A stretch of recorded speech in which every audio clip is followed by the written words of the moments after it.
2월 16일 월요일. 두 팔 벌린 구원자. 화재 현장에 출동한 어느 소방관은 3층 건물 옥상에서 겁에 질린 어린 소녀를 발견했습니다. 연기가 자욱한 가운데 소녀는 난간 끝에 서서 울고 있었습니다. 주변 사람들이 뛰어내려 괜찮아 라고 외쳤지만 소녀는 더욱 움츠러들었습니다. 불길은 점점 가까워지고 상황은 절박했습니다. 그때 소방관은 헬멧을 벗고 환한 미소를 지으며 두 팔을 활짝 펼쳤습니다. 괜찮아, 아저씨가 받아줄게. 이리 와. 그 따뜻한 표정과 열린 두 팔을 본 소녀는 주저없이 뛰어내렸습니다. 소녀는 안전하게 구조됐고 소방관의 품에서 한참을 울었습니다. 나중에 소방관은 말했습니다. 아이들은 말보다 표정을 믿습니다. 미소와 열린 팔이 그들에게 진정한 안전을 전달하는 것이죠. 우리의 삶도 화재 현장과 같이 위기와 두려움에 갇혀 어쩔 줄 모를 때가 있습니다. 주변의 수많은 조언들이 오히려 우리를 더 혼란스럽게 만들기도 합니다. 그러나 주님은 두 팔을 활짝 펼치고 우리를 기다리십니다. 우리에게 필요한 것은 복잡한 해결책이 아니라 그 품으로 달려가는 단순하고 순수한 믿음입니다. 소방관이 소녀를 확실하게 받아준 것처럼 주님께서는 우리를 반드시 받아주실 것입니다. 그 사랑의 품에서 우리는 참된 안식을 누릴 수 있습니다. 오늘의 말씀. 아버지께서 내게 주시는 자는 다 내게로 올 것이요 내게 오는 자는 내가 결코 내쫓지 아니하리라. 오늘의 만나. 주님께서는 오늘도 당신을 향해 환한 미소와 함께 두 팔을 벌리고 계십니다. 두려워 말고 주저하지 말고 그 사랑의 품으로 뛰어드십시오.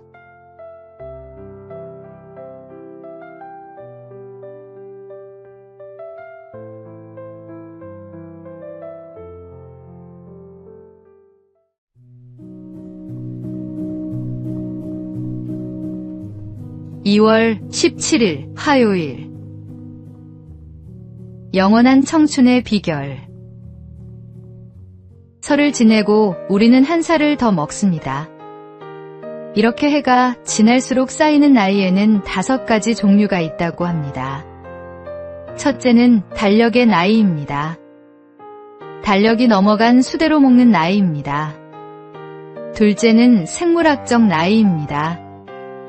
건강의 나이인데 달력 나이가 70세라도 몸 관리를 잘하면 생물학적 나이는 40세일 수 있습니다. 셋째는 정신적 나이입니다. 달력의 나이보다 이 나이가 적으면 철이 없다 하고 반대인 경우는 애늙은이라고 합니다. 넷째는 사회적 나이입니다. 몇 살에 대학에 가고 군대에 가고 사회가 요구하는 나이인데 결혼을 하는 등의 나이입니다. 다섯째는 자각의 나이입니다. 자기가 스스로 생각하는 나이입니다. 가나안 정탐꾼 중 한 명이었던 갈렙은 85세에도 40세의 건강과 꿈을 갖고 있었습니다. 크고 견고한 헤브론도 점령할 수 있다는 믿음과 자신감을 갖고 있었습니다. 그의 달력 나이는 85세였지만 생물학적 나이와 자각의 나이는 40세였던 것입니다. 설날을 보내면서 한 살 더 먹었다고 낙심하지 마십시오. 생물학적 나이와 자각의 나이를 잘 관리할 수 있다면 우리는 영원한 청춘으로 살 수 있습니다. 오늘의 말씀.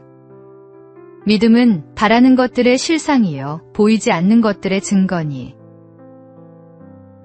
오늘의 만나. 진정한 젊음은 달력이 아니라 마음에서 시작됩니다.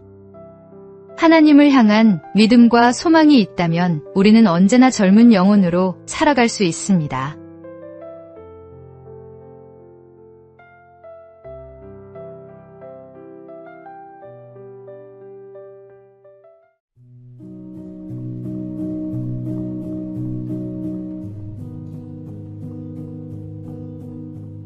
2월 18일 수요일. 너를 믿어. 한 중학생이 학교 축제 포스터 공모전에 출품했다가 탈락했습니다. 아이는 집에 돌아와 그림을 찢으려 했습니다. 엄마, 나 그림 소질 없나 봐. 선생님도 내 그림은 너무 튀어서 안 된대. 어머니는 찢어진 포스터를 주워 벽에 붙이며 말했습니다. 엄마 눈엔 내 그림이 제일 멋진데? 이 색깔 조합 좀 봐. 아무도 생각 못한 거잖아. 아이는 고개를 저었습니다. 그게 문제래요. 너무 이상하대요. 어머니는 아이의 어깨에 손을 얹었습니다. 있잖아, 세상 사람들이 다 뭐라고 해도 엄마는 너를 믿어. 지금 당장은 남들이 이해 못해도 내가 보는 세상이 분명 특별한 거야. 그 말 한마디가 아이에게는 큰 힘이 되었습니다. 몇 년 후 그 학생은 자신만의 독특한 화풍으로 미술대학에 합격했습니다. 입학 면접에서 교수가 물었습니다. 어떻게 이렇게 독특한 스타일을 유지할 수 있었나요? 학생은 답했습니다. 저를 믿어준 사람이 있었거든요. 성경은 마땅히 행할 길을 아이에게 가르치라고 말씀합니다.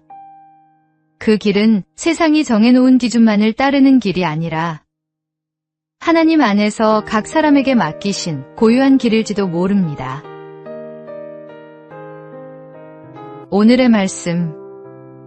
마땅히 행할 길을 아이에게 가르치라. 그리하면 늙어도 그것을 떠나지 아니하리라. 오늘의 만나. 오늘 누군가에게 나는 너를 믿어라는 말을 건네보시기 바랍니다. 그 한마디가 큰 힘이 됩니다.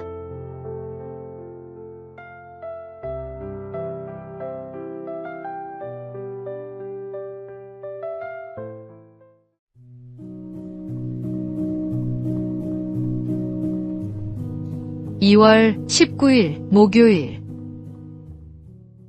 변화하는 시대, 변하지 않는 부르심. 세계 최대 인재 채용기업 CEO가 Z세대 청년들에게 조언했습니다. 대학 졸업 후 사무직에 취업한다는 전통적 진로가 무너지고 있습니다. 인공지능이 초급 사무직을 빠르게 대체하면서 마케팅, 디자인, 커뮤니케이션 같은 분야의 일자리가 줄어들고 있다는 것입니다. 그는 고액의 학비를 지불한 이들에게 현실을 직시하라고 말했습니다. 지금 시장에서는 바텐더, 바리스타, 건설 현장 같은 직무에서 기회를 더 쉽게 찾을 수 있습니다. 또한 기계 엔지니어, 유지보수 기술자, 트럭 운전사 등 숙련 기술 인력에 대한 수요가 폭발적으로 증가하고 있다고 강조했습니다. 그의 조언은 명확했습니다. 열정을 따르라는 말은 더 이상 바람직하지 않습니다. 안정적 소득을 낼 수 있는 기술을 먼저 갖추십시오. 시대가 변해도 변하지 않는 진리가 있습니다. 하나님은 우리를 각자의 자리로 부르십니다. 그 자리가 사무실이든 현장이든 화이트 칼라든 블루 칼라든 중요하지 않습니다. 중요한 것은 그곳에서 하나님의 영광을 드러내는 것입니다. 직업은 도구일 뿐 우리의 정체성은 일이 아니라 하나님께 있습니다. 오늘의 말씀. 형제들아, 너희는 각각 부르심을 받은 그대로 하나님과 함께 거하라. 오늘의 만나. 어떤 자리에 있든 그곳이 하나님께서 당신을 부르신 곳입니다. 그 자리에서 충성하시기 바랍니다.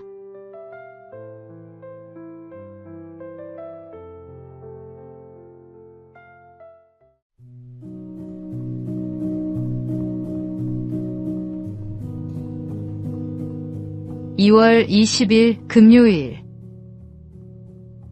나를 기다리시는 분. 회사 근처 김밥집에 점심을 먹으러 들어선 날이었습니다. 회의가 길어져 평소보다 조금 늦은 시간이었습니다. 자리에 앉기도 전에 주인 아주머니가 먼저 말을 건넸습니다. 오늘은 늦었다는 말과 함께 혹시 무슨 일이 있었는지 묻는 인사였습니다. 2년 가까이 다녔지만 서로 말을 섞은 기억은 거의 없었습니다. 그저 주문하고 먹고 나가는 손님 중 하나였다고 생각했기 때문입니다. 그런데 누군가는 나의 시간을 기억하고 있었습니다. 그날 이후 그 김밥집은 조금 달라 보였습니다. 배를 채우기 위해 들르는 곳이 아니라 나를 알아보는 사람이 있는 장소가 되었습니다. 힘든 날이면 괜히 그 집이 떠오르곤 했습니다. 기다려주는 사람이 있다는 사실이 작은 위로가 되었기 때문입니다. 하나님께서 우리를 보고 계신다는 말도 어릴 때는 부담스럽게 들렸습니다. 잘못을 들춰내는 감시처럼 느껴지기도 했습니다. 하지만 삶을 조금 더 살아보니 그 시선은 감시가 아니라 관심에 더 가깝다는 것을 알게 되었습니다. 우리가 보이지 않을 때에도, 정해진 시간에 오지 않을 때에도 여전히 기다리고 계시는 눈길 말입니다. 넘어졌다고 꾸짖기보다 왜 보이지 않는지 걱정하며 바라보는 시선입니다. 오늘의 말씀. 나는 선한 목자라. 나는 내 양을 알고 양도 나를 아는 것이. 오늘의 만나. 오늘 마음에 걸리는 일이 있다면 두려움보다 신뢰로 주님께 나아가시기 바랍니다. 그분은 당신을 기다리십니다.